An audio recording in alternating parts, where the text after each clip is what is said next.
Assalamualaikum warahmatullahi wabarakatuh.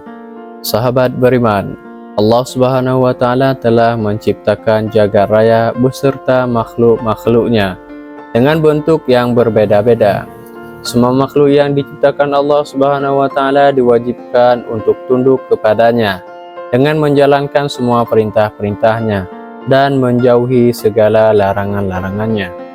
Seperti yang kita ketahui bahwa manusia adalah makhluk ciptaan Allah yang paling sempurna. Allah menciptakan manusia dengan akal untuk berpikir. Namun kesempurnaan itu terkadang membuat manusia lupa akan penciptanya. Terkadang ia menggunakan akal pikirannya untuk memikirkan hal-hal yang di luar kemampuannya. Pikiran tersebut membawanya kepada pertanyaan-pertanyaan yang di luar batas kemampuan akalnya. Bahkan mustahil jika dijawab hanya menggunakan akal pikiran. Seperti misalnya, pertanyaan mengenai siapa yang menciptakan Allah, bagaimana rupa dan wujud Allah, dan lain sebagainya. Ada sebuah kisah seorang ateis yang bertanya mengenai pertanyaan tadi. Namun tidak ada seorang pun yang bisa menjawab hal tersebut, kecuali pemuda yang satu ini. Berikut kisahnya. Tapi sebelum lanjut, jangan lupa klik subscribe, like, dan lonceng notifikasi untuk mendukung channel ini akan terus menyiarkan informasi yang menarik. Dikisahkan pada waktu itu ada seorang ateis atau orang yang tidak percaya akan eksistensi Tuhan memasuki sebuah masjid. Tidak lama kemudian, ia mengajukan 3 buah pertanyaan sekaligus kepada jemaah yang ada di dalam masjid. Namun dengan persyaratan bahwa pertanyaan tersebut tidak boleh dijawab menggunakan dalil, melainkan harus dijawab dengan akal pikirannya.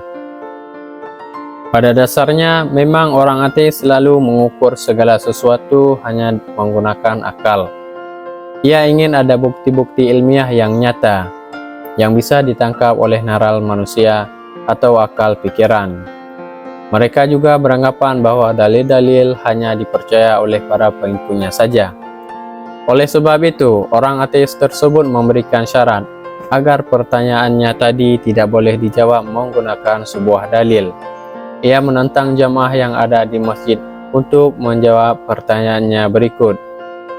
Pertama, siapa yang menciptakan Allah? Bukankah semua yang ada di dunia karena ada penciptanya? Bagaimana mungkin Allah ada jika tidak ada penciptanya? Pertanyaan yang kedua, bagaimana caranya manusia bisa makan dan minum tanpa buang air? Bukankah itu janji Allah di surga? Pertanyaan yang ketiga, kalau iblis itu terbuat dari api, lalu bagaimana bisa Allah menyiksanya di dalam neraka? Bukankah neraka juga terbuat dari api? Mendengar pertanyaan dari seorang ateis tersebut, tidak ada seorang pun jemaah yang mampu menjawab pertanyaan tersebut, kecuali salah seorang pemuda yang kemudian langsung menjawab 3 pertanyaan di atas satu persatu dengan sangat tenang. Jawaban untuk pertanyaan pertama, pemuda itu berkata, apakah engkau tahu dari angka berapakah angka 1 itu berasal?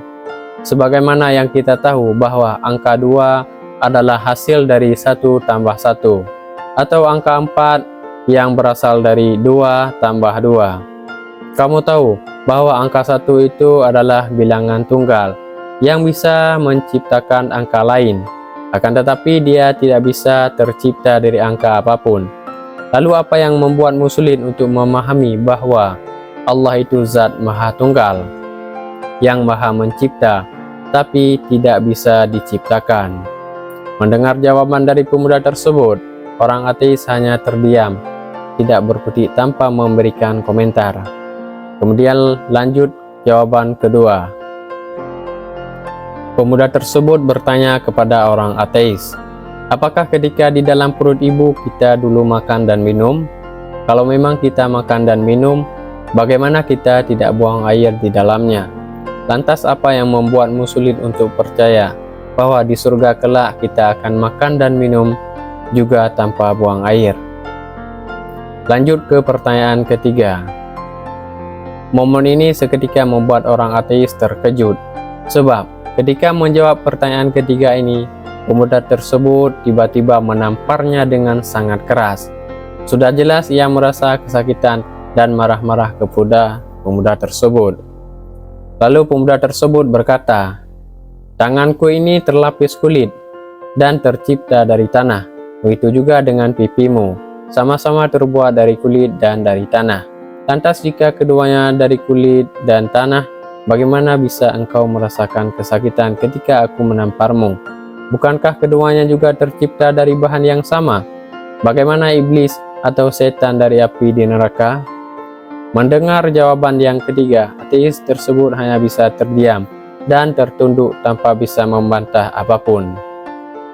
Dari kisah ini telah mengajarkan kepada kita bahwa tidak semua pertanyaan yang terkesan mencela dan menjatuhkan Islam harus dihadapi dengan kekerasan. Akan tetapi, kita harus menghadapi dengan ilmu yang cukup, seperti halnya yang dilakukan pemuda tadi. Ia mampu menjawab semua pertanyaan-pertanyaan orang ateis dengan sangat jelas. Pemuda tadi merupakan salah satu pemuda Islam yang memiliki budi pekerti yang luhur dan ilmu pengetahuan yang luas. Lantas siapakah sosok pemuda yang menjawab pertanyaan tadi? Menurut sumber yang diambil, ada yang mengatakan bahwa pemuda tersebut adalah Imam Abu Hanifah ketika masa mudanya. Sahabat beriman, demikianlah kisah ini. Semoga bermanfaat untuk kita semua. Amin ya rabbal alamin.